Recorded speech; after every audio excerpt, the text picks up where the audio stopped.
በመካከለኛው ምስራቅ ድንበር የተለያዩ የጦር ወሬዎች እየተሰሙና ሚሳኤሎች እየወረዱበት ባለው በዚህ ዘመን በፎርዶ ነዳጅ ማበልጸጊያ ፋብሪካ ወይም በግንባታ ላይ ባለው የሆንዳብ ከባድ ቦታ ላይ ምንም አይነት ጉዳት አልደረሰም። በዚህ ሰዓት አንድ ጣቢያ ግን የዓለም ትኩረት ማዕከል ሆኗል። በደጋማ ተራሮች ስር የተደበቀው የኢራን እጅግ ሚስጥራዊ ኒውክሌር ተቋም የሆነው ፎርዶ እስካሁን ድረስ በእስራኤል አልተጠቃም። እናም ይህ በዚህ ሰዓት ዓለምን እያነጋገረ ያለ የኢራን ፎርዶ ኒውክሌር ማበልጸጊያ ተቋም ምን ያህል ከባድ ቢሆን ነው?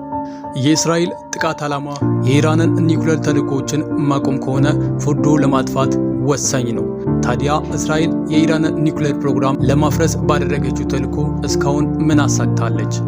እስራኤል በተለይም ናታንዝ የሚገኘውን የማበልጸጊያ ፋብሪካ ጨምሮ በርካታ የኒውክሌር ተቋማትን ኢላማ አድርጋለች።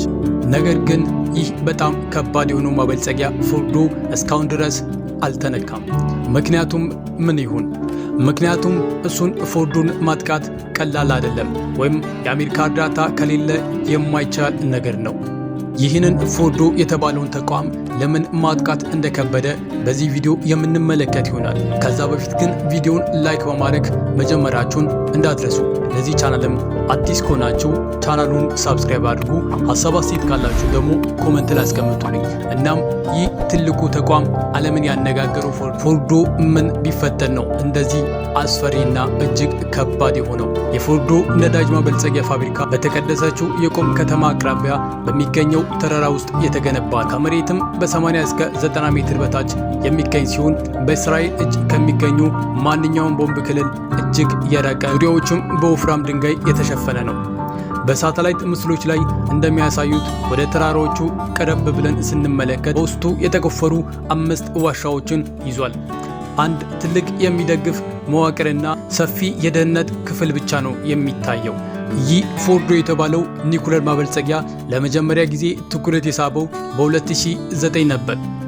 ፎርዶን የምናውቀው የእስራኤልን መረጃ በርካታ ሰነዶችን በእጁ ስላስገባ ነው። ከመሬት በታች በመሆኑ በእስራኤል ከሚታወቅ ማንኛውም አየር ላይ ቦምብ የተጠበቀ ሲሆን ተቋሙን ከአየር ላይ ማውደም ፈጽሞ የማይቻል ያደርገዋል።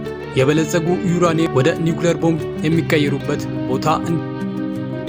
ቦታ እንደሆነም ይገመታል። እስራኤልም ተቋሙን ለማጥቃት ሞክራ ነበር። ነገር ግን IAEA እንደገለጸው እስራኤል እሱን ለማጥቃት ፈቃደኛ ብትሆንም አቅም የላትም ብሏል። ስለ ፋብሪካው ግንባታ ሲነገር በይፋ የታወቀ ነገር የለም። በይፋ የሚያሳዩ የሳተላይት ምስሎች በጣቢያ ላይ ያለው ስራ እስከ 2004 ድረስ እንደቀጠለ ያሳያሉ።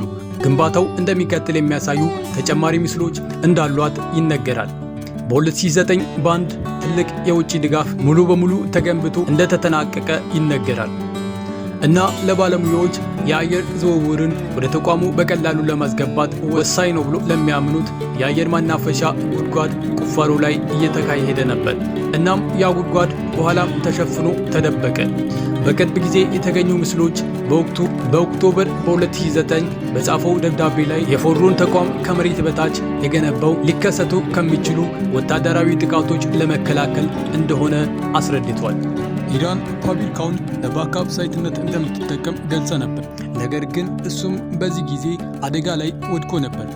ስለ ተቋሙ ተጨማሪ ዝርዝሮች በ2018 በእስራኤል ጠቅላይ ሚኒስትር ይፋ የሆነ ሲሆን የእስራኤል የስለላ አገልግሎት ከኢራን ኒውክሌር መዝገብ ቤት 55000 የሚጠጉ ሰነዶችን ይዟል። ሰነዶቹ እንደሚያሳዩት ፎርዶ በየዓመቱ 1 ወይም 2 ኒውክሌር ቦምቦችን ለመስራት የሚያስችል የጦር መሳሪያ ዩራኒየም ለማምረት ታስቦ የተሰራ እንደሆነ ትናገራለች። በማይ 31 የወጣው የቅርብ ጊዜ ሪፖርት ኢራን በፎርዶ ተቋሙ የበለጸገ ዩራኒየም ምርት እስከ 60% ደረጃ እንዳሳደገች ያሳያል። ይህም እንደ ባለሙያዎችና በአሁኑ ሰዓት ከ2700 ሰንትሪፊውጆችን ይዟል። እስራኤል የኢራንን የኒውክሌር ፕሮግራም ለማዳከምና ለማጥፋት የምታደርገው ጥረት ዋና ትኩረት ነው። ግን ይህ ነገር ለብቻዋ ይቻላል? እናም ይህንን ነገር ለማድረግ አሜሪካ ከተሳተፈች ብቻ ነው። ግን አሜሪካ በመካከለኛው ምስራቅ ግጭት ውስጥ በቀጥታ ትሳተፋለች? እናም ይህ ነገር አይታወቅም።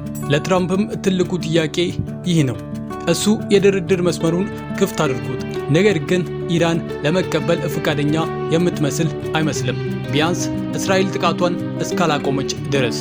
እናም በዚህ ሰዓት ይህ ድብቁ ፎርዶ የኒውክሌር ማበልጸጊያ ተቋም በዚህ ሰዓት የመላው ዓለም ትኩረት ማዕከል ሆኗል። እናም በዚህ ማዕከል ኒውክሌርን ጨምሮ የተለያዩ የጦር መሳሪያዎች የሚመረቱበት ሲሆን ይህም ቦታ ከመሬት በታችኛው ስር ተደብቆ ይገኛል። እናም በዚህ ሰዓት በእስራኤል ብቻ ሳይሆን በመላው ዓለም መነጋገሪያ ሆኗል። እናም ይህ ፎርዶ የተባለው እጅግ ከባድ የሆነ የጦር መሳሪያዎች የሚመረቱበት ቦታ ነው። እናም የእነዚህ ሁለት ሀገሮች መጨረሻ ምን ይሆን? የሚቆም ይሁን ወይስ የሚቀጥል? ማንም ይህን ነገር የሚፈልግ ሰው አለ ብዬ አላስብም። እናም ይህ ነገር እንዲቆም እናንተም የቻላችሁን ነገር አድርጉ። እናም ይህ ሁሉ ነገር አብቅቶ ሰላም ሰፍኖ የምናይበት ዘመን ይመጣል። ቪዲዮአችንም ይህንን ይመስላል። እስካሁን ድረስ ስለተከታተላችሁኝ ከልብ እያመሰገንኩኝ፣ ለዚህ ቻናል አዲስ ከሆናችሁ ቻናሉን ሰብስክራይብ እና እንዲሁም ይህንን ቪዲዮ እስካሁን ድረስ ላይክ ያላደረጋችሁ ሰዎች ላይክ አድርጉ። ሀሳብ አስተያየታችሁን ቀጣይ እንዲስተካከልና እንዲሰራ የምትፈልጉት ቪዲዮ ካለ ኮመንት ላይ አስቀምጡልኝ። እስከ ቀጣይ ቪዲዮ ድረስ ደህና ቆዩልኝ።